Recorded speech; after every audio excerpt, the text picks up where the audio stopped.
Have you ever heard of lazy author syndrome? This syndrome has been linked to poor citation practices in research publications. And in this video, I'll unpack what this syndrome is, what citation habit is associated with it, and the best practices for including citations that reflect your credibility and integrity. And if we haven't met, hello, my name is Crystal Heron. I'm a trained biomedical scientist turned clinical researcher and now a distinguished scientific and medical editor. And I help scientists, clinicians, and other professional writers master the craft of writing so they can write with intention and maximize their impact in their field. So what is lazy author syndrome?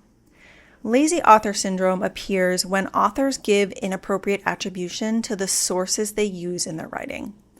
Now, this inappropriate attribution is not the same as a citation error, where the citation or reference is incorrect or incomplete. In lazy author syndrome, the inappropriate citation is due to what is called empty citations, which are citations from secondary sources, such as a review article or another article that cites the original article. Now, the term lazy author syndrome was coined in 2002. I'll add a link to that original article in the description box. And I'll also add a link to a recent article about a study that found that about 16% of scientific papers have mischaracterized citations with quotation errors, which includes empty citations. Now, I think the name lazy author syndrome is catchy, but I think this term is inaccurate and can fuel stigma related to the word lazy. So the word lazy suggests an unwillingness or a lack of motivation, and I don't think that's often the case. I think that the demands on our time, energy, and attention have far exceeded our capacity, and I think this exceeded capacity is much greater for busy researchers and especially clinicians whose primary role is not research.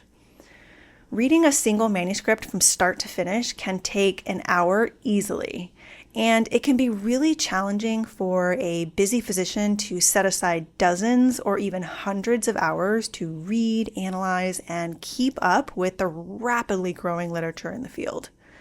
So rather than calling this issue lazy author syndrome, I think that overburdened author syndrome would be more accurate. So before getting into the problems with empty or secondary citations, I want to talk about why primary citations matter. When you include a citation, you are validating the statement that the citation applies to, which supports the legitimacy of the source. Also, a citation properly attributes the work, ideas, and interpretations to the original authors in the primary source, which supports and sometimes refutes the credibility of the source. So I say refutes because when you include a citation, you may not necessarily endorse or agree with the cited work, and that's okay. Your goal is to indicate that the work merits attention and to give context for whether you think that attention should be positive, negative, or neutral. Now, when you cite legitimate and credible primary sources and you give context for what attention you think the sources should get, you show your credibility and integrity. So when you use solid primary citations with the right context, you can strengthen your credibility. But if you use poor or empty citations or poor context, you could damage your credibility. So why are empty or secondary citations a problem? Although empty citations might seem like less of an issue than citation errors or misquotation errors, empty citations are still problematic. When you cite a secondary source, you are not giving proper credit to the original authors. You are also relying on how the secondary source reported the information, which may be inaccurate, overgeneralized, exaggerated, oversimplified, or otherwise misrepresented. This can also lead to a chain of misleading inaccuracies, much like the game of telephone that you may have played as a kid. And so the inaccuracies perpetuate and become a much greater problem.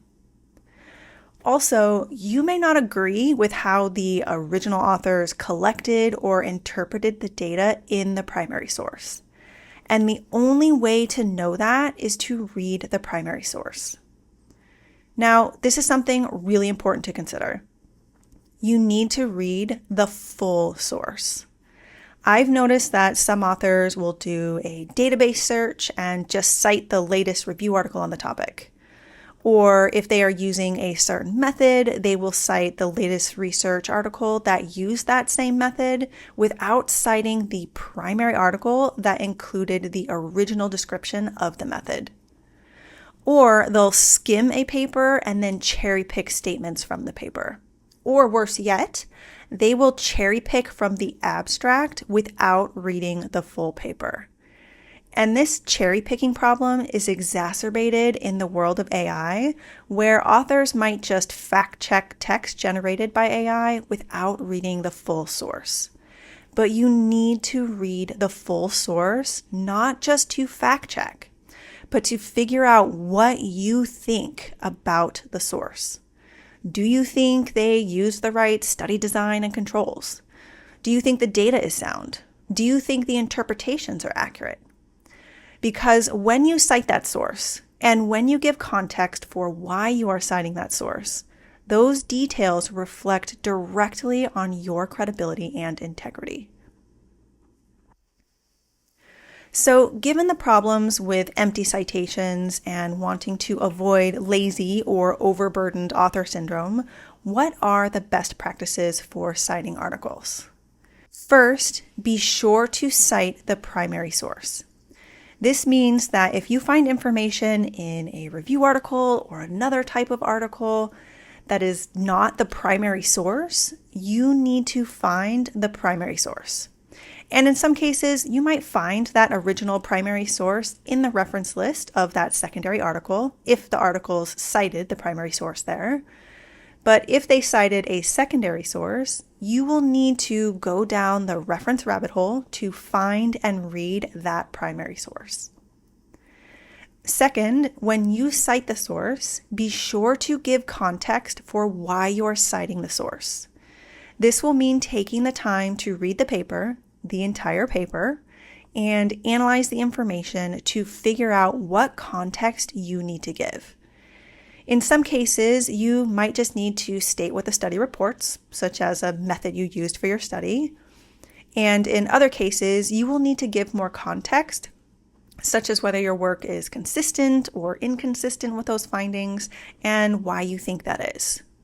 Or if the study showed something adjacent to your work, you will want to highlight the differences between studies or the gap in the literature that still needs to be filled.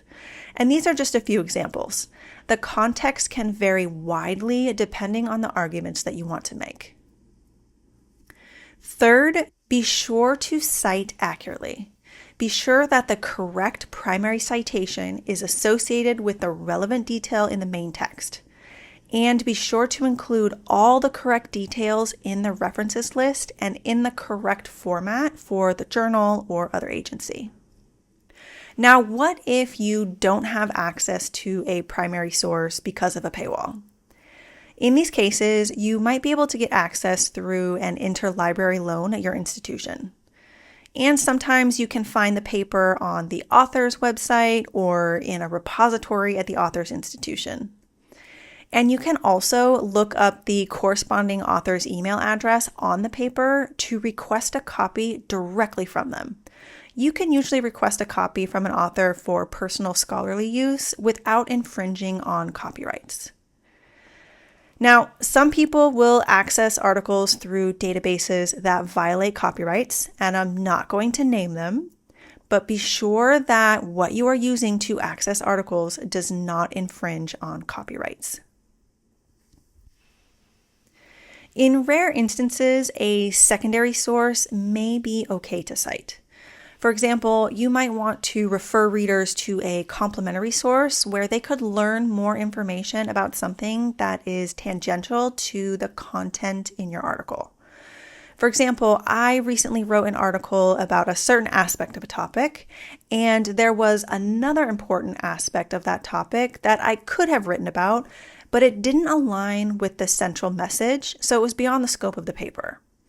So in that case, I used a citation to refer readers to a quality review article if they wanted to learn more about that aspect. So I put in parentheses, reviewed elsewhere in, and then cited the reference. That way, it was clear that the reference was a review or secondary source and why I was citing it.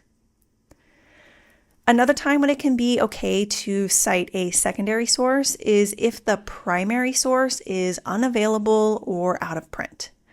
For example, in that same article that I mentioned, there was a primary source that was published in the early 20th century that was out of print, but was described in detail in another source. So in the text, I gave context that the information was through a secondary source, and then in the references list, I cited the primary source as within the secondary source. If you need to know how to format that, you can check whatever style guide you need to use for the particular agency you are submitting to. So these best practices can help you avoid lazy or overburdened author syndrome. And they can strengthen the credibility of your work and your integrity as a researcher and professional writer. And if you want more guidance on how you can strengthen the credibility of your writing, check out this video to learn more about a common phrase in scientific and medical writing that could be perceived as manipulation and erode your credibility. And if there's something in particular that you'd like to learn more about, let me know in the comments. I create these videos for you, so I want to make sure that I'm creating something that you will find valuable. Thank you so much for watching. Have a lovely day, and I hope to see you in the next video.